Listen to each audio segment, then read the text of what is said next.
Всем привет! Я Ксюша Гуляева. И в этом выпуске Russian Tomorrow я решила поговорить с российской студенткой об образовании и о будущем нашей страны. О том, стоит ли российское образование потраченных сил, нервов и денег, и есть ли перспективы у выпускников российских вузов устроиться за рубежом, расскажет нам на момент интервью абитуриентка российских вузов и на данный момент уже студентка СПбГУ, золотая медалистка, стопальница и победительница Олимпиад. Приятного просмотра! Всем привет! На этот раз к нам пришла абитуриентка российских вузов Катя. Ей 17 лет, она золотая медалистка и стопальница, но и при всем этом она тоже столкнулась с трудностями поступления в университет. Привет, Катя. Привет. Расскажи в целом о ЕГЭ и своих баллах. Я сдавала на экзамене русский, математику базовую, но это, в общем-то, было не важно для моего поступления. Английский язык, историю и обществознание. В общем-то, набор довольно необычный, потому что люди обычно выбирают 2 предмета по выбору. Я выбрала 3. Мое решение было связано с тем, что выбор еще одного предмета, в моем случае это была история, она гораздо более увеличивает спектр возможностей поступления. То есть, если перебирать комбинации этих предметов, то гораздо больше выбор факультетов, вузов, направлений в принципе. Какие у тебя результаты?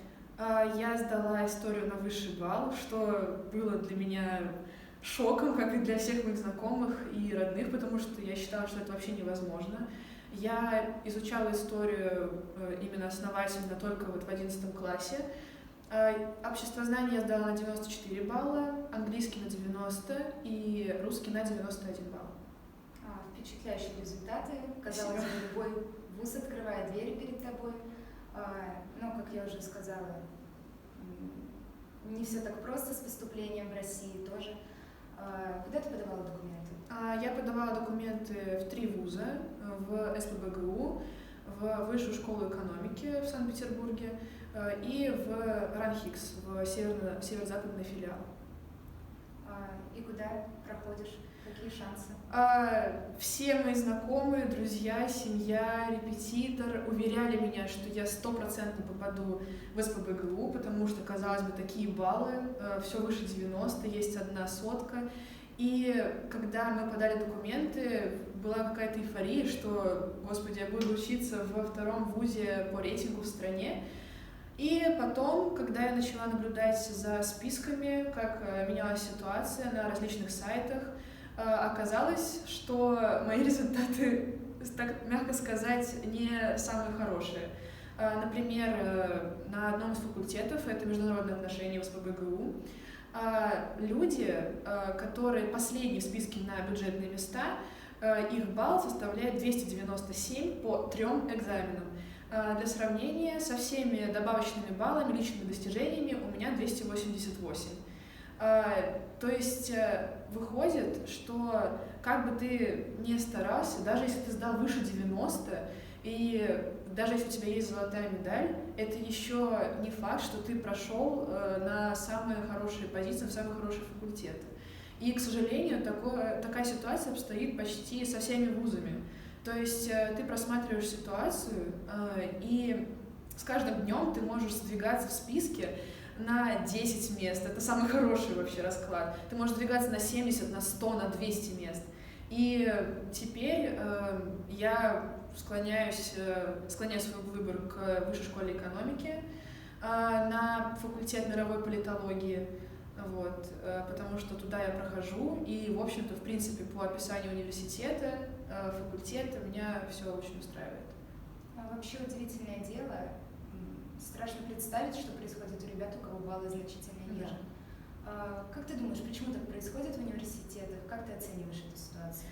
На самом деле, я считаю, что это шокирующая ситуация. Понятное дело, что многие люди платят огромные деньги репетиторам, чтобы к ним ходить, и чтобы они их учили, подготавливали к экзаменам. Я сама, могу признаться, я ходила к репетитору, я готовилась к истории, к обществознанию, но я не отдавала сумасшедшие деньги, сумасшедшие суммы, как делают многие ребята не только в Питере, но и во всех городах России.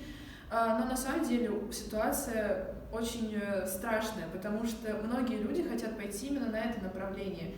И в России, на самом деле, сейчас такая ситуация, что если у тебя диплом не самых крутых вузов, то у тебя гораздо меньше шансов трудоустроиться в будущем и, в принципе, пойти в хорошее место на магистратуру.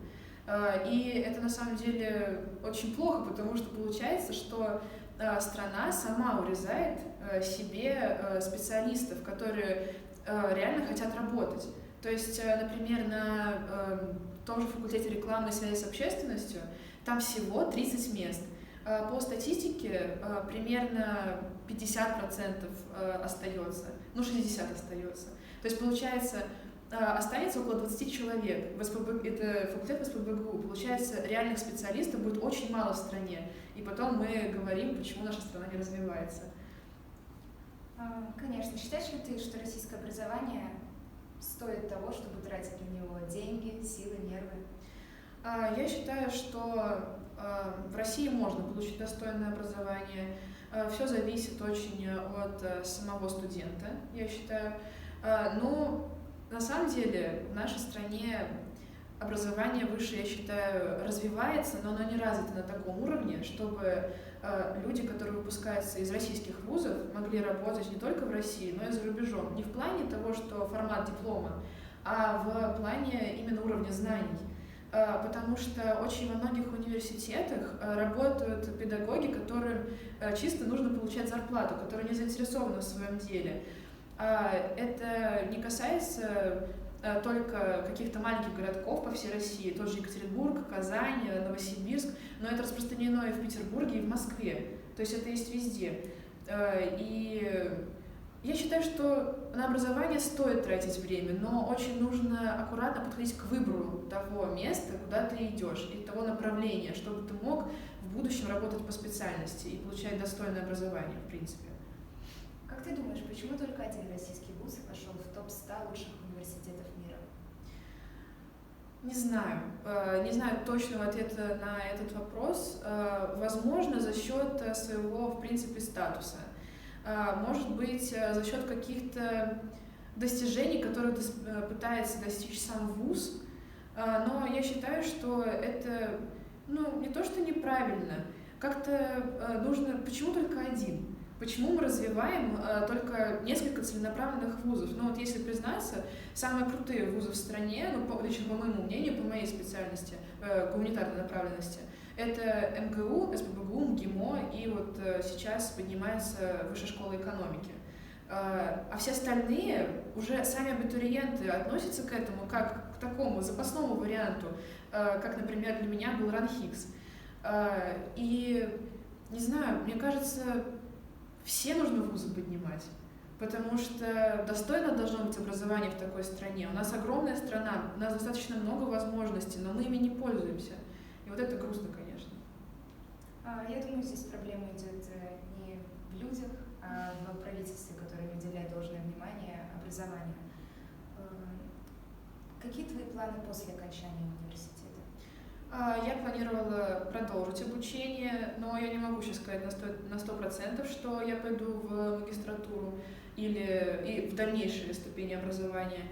Но если я все-таки решусь учиться дальше, то есть получать более высшее образование, я хочу делать это, возможно, за границей, потому что университет, я имею в виду Высшая школа экономики, дает очень хорошие возможности для этого, потому что большая часть предметов дается на английском, то есть получается, что я смогу получить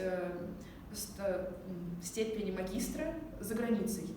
То есть очень многие выпускники учились в Хельсинки, один из выпускников поступил в Великобританию, в которых уже это образование считается одним из лучших в мире. Да, разумеется. Как ты думаешь, с российским дипломом будешь ли ты востребованным специалистом в мире или хотя бы в России?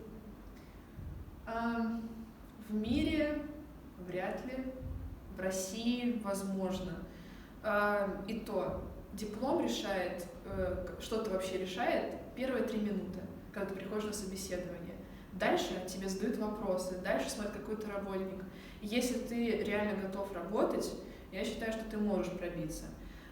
Но это настолько, мне кажется, нужно вкладываться в свое дело, не просто делать это все просто так, а именно с осмыслением своего дела. Но я думаю, что в мире, наше образование. Ну, у нас не тот образец даже диплома, о чем мы можем говорить, как нас могут принимать на какие-то хорошие реально должности за границей, если многое образование, на многие места даже не преподают на английском. То есть люди, даже выпускаясь из университета, они не то, что не знают еще хотя бы один иностранный язык, они даже полностью иногда не владеют своей специальностью, о каком там успешном положении в мире может вообще идти речь, мне кажется.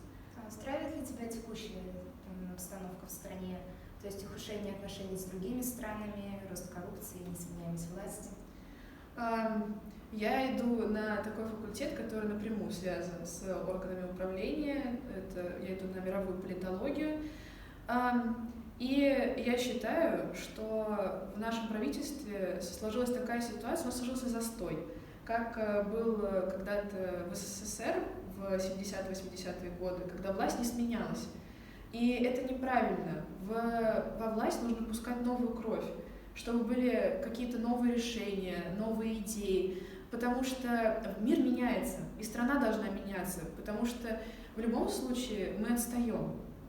В технологиях, возможно, уже гораздо меньше, но в принципе по развитию нас в мире считают не самыми развитыми, далеко до самых развитых стран, но мы развивающиеся. И вот это, мне кажется, еще за счет того, что у правительства очень застоявшиеся взгляды.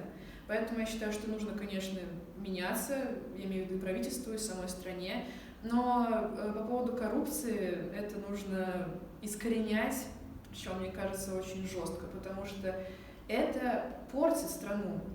Люди знают, что у нас коррумпированное правительство, и они считают, что это нормально. Ну, многие люди так считают, не все, конечно. И если поменяется правительство, поменяется страна, поменяются люди. И я считаю, что это очень нужно сейчас сделать. Какой ты видишь Россию через 10 лет? Я хочу надеяться, что мы станем лучше, потому что за последние 10 лет состояние нашей страны после тех тяжелых 90-х, оно улучшилось, но все равно мы в таком каком-то стабильном состоянии. Это для многих людей старшего возраста и среднего возраста это кажется хорошей перспективой. Все стабильно, все нормально, ничего не нужно менять. Но это неправильно. Должно быть развитие, должен быть прогресс, движение вперед. Мы должны перейти уже к постиндустриальному обществу, чтобы мы были тоже развитыми, чтобы мы могли конкурировать с другими странами. Но если так вот думать, мы не можем конкурировать сейчас с США, с Китаем по поставкам там, продукции, по, в принципе, развитости всех сфер. И я надеюсь, что через 10 лет у нас уже сменится и обстановка в стране, и менталитет, и правительство, потому что уже пора меняться. Что же, это все в наших руках? Да. Я желаю тебе удачи в поступлении. Спасибо. Я верю, что у тебя все будет хорошо и в обучении дальнейшем. Спасибо, что ответил на мои вопросы. Спасибо.